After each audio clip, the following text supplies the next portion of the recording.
إن الحمد لله صلى وسلم على نبينا مصطفى محمد صلى الله عليه وسلم وعلى آله وصحبه أجمعين أما بعد أعوذ بالله من الشيطان الرجيم بسم الله الرحمن الرحيم സൂറ അൽ-അംബിയ 103 രണ്ട് വചനങ്ങൾ ലാ യഹ്സുനുഹുൽ ഫസഉൽ അക്ബർ ലാ യഹ്സുനുഹും അവരെ വ്യസനിപ്പിക്കുകയില്ല അൽ ഫസഉൽ അക്ബർ ആ മഹാവിഭ്രമം എന്ന് പറഞ്ഞാൽ സഭയിലേക്ക് ലോകത്തുള്ള മുഴുവൻ മനുഷ്യരെയും അല്ലാഹു സുബ്ഹാനഹു വ തആല ഒരുമിച്ച് കൂട്ടുന്ന സമയത്തുള്ള ആ മഹാവിഭ്രമത്താലുള്ള വ്യസനമോ സങ്കടമോ ഒന്നും ആ വിജയികളായ മുസ്ലിമീങ്ങൾക്ക് ഉണ്ടാകില്ല. കാരണം എന്താണ്? അവർക്ക് ഭൂമിയിൽ വെച്ചുകൊണ്ട് അവരുടെ പ്രവാചകന്മാർ കൃത്യമായ തരത്തിലുള്ള വാഗ്ദാനം ചെയ്തിട്ടുണ്ട്. അള്ളാഹുവിൽ വിശ്വസിക്കുകയും അവന്റെ റസൂലുമാരിൽ വിശ്വസിക്കുകയും അങ്ങനെ കൃത്യമായ സൽക്കർമ്മങ്ങൾ അനുഷ്ഠിച്ചുകൊണ്ട് വിജയികളായിക്കൊണ്ട് ലാ ഇലാഹ ഇല്ലല്ലാഹ് ചൊല്ലിക്കൊണ്ട് മുഅ്മിനായും മുസ്ലിമായും മരണപ്പെട്ട് മഹ്ശറിലേക്ക് ഒരുമിച്ച് കൂട്ടപ്പെട്ട ആ വിജയികളായ മുസ്ലിമീങ്ങളുടെ അവസ്ഥ എന്താണ്?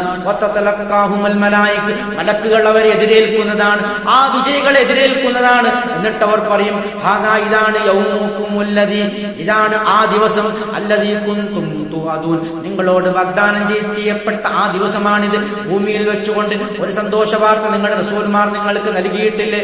ആ വാഗ്ദാനം ചെയ്യപ്പെട്ട ആ ദിവസമാണിത്. ഇതാ നിങ്ങളുടെ സ്വർഗമാണ് നിങ്ങളുടെ മുന്നിലുള്ളത് എന്ന് പറയും. യൗമ, ആ ദിവസം നത്തിരിസ്സമാഉ, ആകാശത്തെ അല്ലാഹു സുബ്ഹാനഹു വ തആല ചുരുട്ടുന്നതാണ്.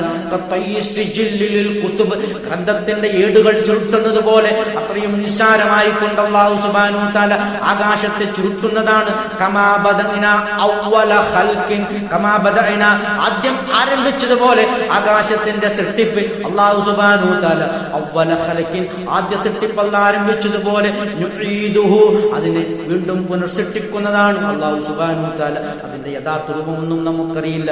വഅദൻ അലീന, അത് നമ്മുടെ മേലുള്ള വാഗ്ദാനം അത്രേ എന്നാണ് അല്ലാഹു സുബ്ഹാനഹു വ തആല പറയുന്നത്. ഇന്നാ കുന്നാ ഫാഇലീൻ, നാം നിശ്ചയമായും അങ്ങനെ പ്രവർത്തിക്കുന്നവൻ തന്നെയാകുന്നു എന്നാണ് അല്ലാഹു സുബ്ഹാനഹു വ തആല പറയുന്നത്. അല്ലാഹുവിനെ സംബന്ധിച്ചിടത്തോളം അതൊരു ഭാരിച്ച ജോലിയല്ല, വളരെ നിസ്സാരമായ കാര്യമാകുന്നു എന്നാണ് ആ പറഞ്ഞതിന്റെ ഒക്കെ പൊരുൾ. ഈ രൂപത്തിൽ സഭയിൽ വിജയികൾ വിജയപേര് മുഴക്കിക്കൊണ്ട് സ്വർഗത്തിലേക്കും പരാജിതർ അതാ അങ്ങേയറ്റ സങ്കടത്തോടുകൂടിയും വിഷമത്തോടുകൂടിയും നരകത്തിലേക്കും പറഞ്ഞേക്കപ്പെടുമെന്നൊക്കെയാണ് അള്ളാഹുവിന്റെ റസൂൽ സല്ലല്ലാഹു അലൈഹി വസല്ലം നമുക്ക് വിശദീകരിച്ചിരുന്നത്. ഇത്രയുമാണ് ഇതുമായി ബന്ധപ്പെട്ട് വിശദീകരിക്കാനുള്ളത്. സത്യമായി മനസ്സിലാക്കുന്ന സജനം എന്നുള്ള ഉൾപ്പെടുത്തി അനുഗ്രഹിക്കുമട്ടാഹ്. അൽഹംദുലില്ലാഹി റബ്ബിൽ ആലമീൻ.